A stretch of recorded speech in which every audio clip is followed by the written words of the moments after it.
नमस्कार दोस्तों, कैसे हैं आप सभी। उम्मीद करते हैं आप सभी लोग अच्छे होंगे और आपकी फैमिली भी अच्छी होगी। आज की कहानी शुरुआत करने से पहले आप लोगों से रिक्वेस्ट है कि यदि आप इस चैनल पर पहली बार आए हैं तो इस चैनल से जुड़िए, चैनल को सब्सक्राइब कर लीजिए चूंकि ये चैनल न्यू है और आप सभी लोग के सपोर्ट और प्यार की आवश्यकता है ताकि इस चैनल के माध्यम से लगातार हम आपके लिए क्राइम से संबंधित स्टोरी लाते रहें।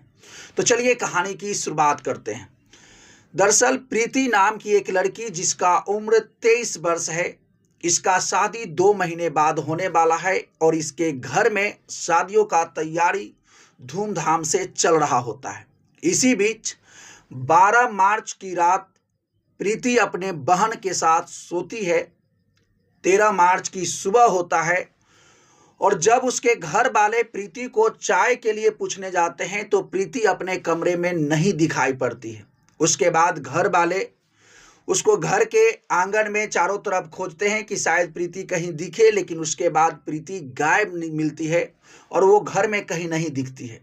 उसके बाद उसके घर वाले आसपास में पूछना शुरू करते हैं, खोजबीन शुरू होता है तो प्रीति कहीं नहीं दिखाई देती है और अंततः प्रीति मिलती है, लेकिन जिस अवस्था में वो पाई जाती है उसके बाद उसके घर वाले उसको देख करके चीखने चिल्लाने लगते हैं, रोने लगते हैं।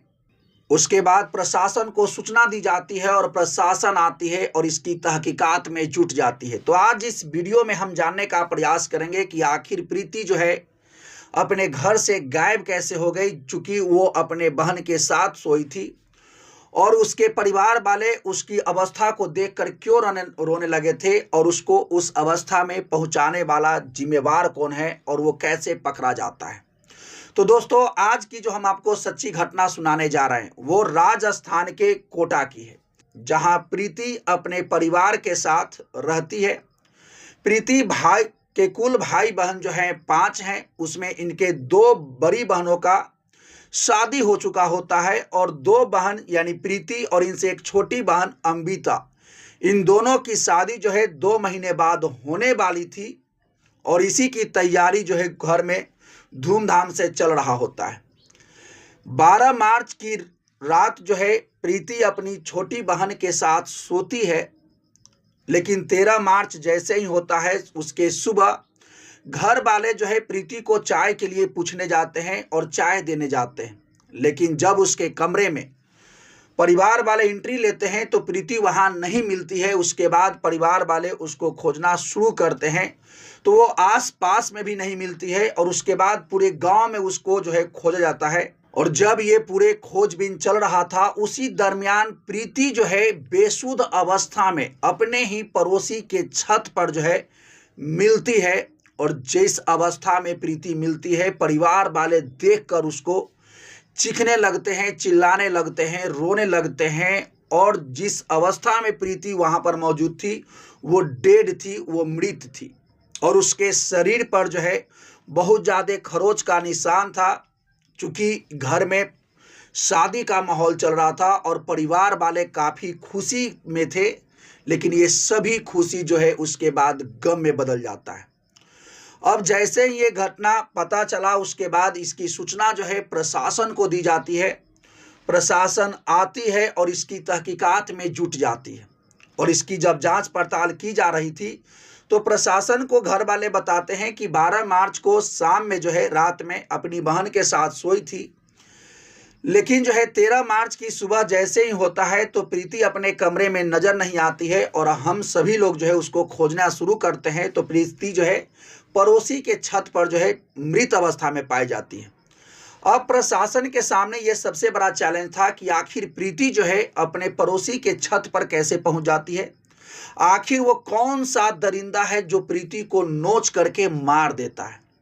अब प्रशासन इसकी तहकीकात में जुटती है और उस कमरे में जहां पर प्रीति सोई थी उस कमरे की तलाशी ली जाती है। जब उसकी तलाशी ली जा रही थी तब उसमें से एक जो है लेटर बरामद होता है और उस लेटर में लिखा हुआ था, केवल आज भर मिलो, इसके बाद दोबारा कभी मिलने के लिए नहीं कहूँगा। अब जैसे ही ये बात जो है प्रशासन को पता चला, प्रशासन आखिर थोड़ा थोड़ा मैटर समझने जरूर लगी थी।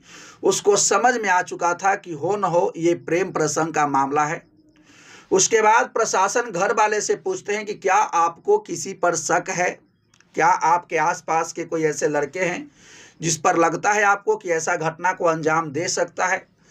तब घर वाले लोग जो है एक शंका जताते हैं कि रोहित नाम का लड़का जो है इन्हीं के पड़ोस में रहता है, उस पर हल्का डाउट जरूर है।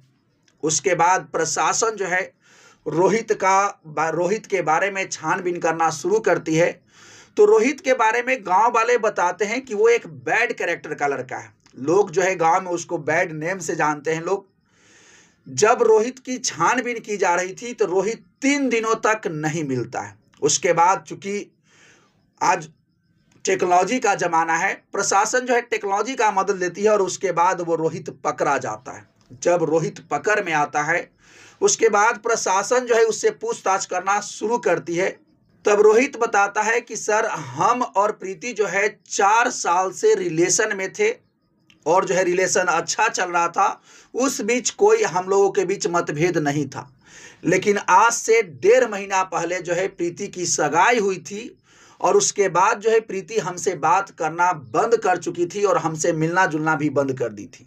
और ये जो है रोहित को अच्छा नहीं लग रहा था, इसलिए ये रोहित जो है उसी के घर के एक छोटा बच्चा जिसको जो है एक छोटा लेटर देता है और उस पर लिखा हुआ था कि आज भर मिलने के लिए आओ। और जो मिलने का जो प्लानिंग था वो पड़ोसी के छत पर किया गया था।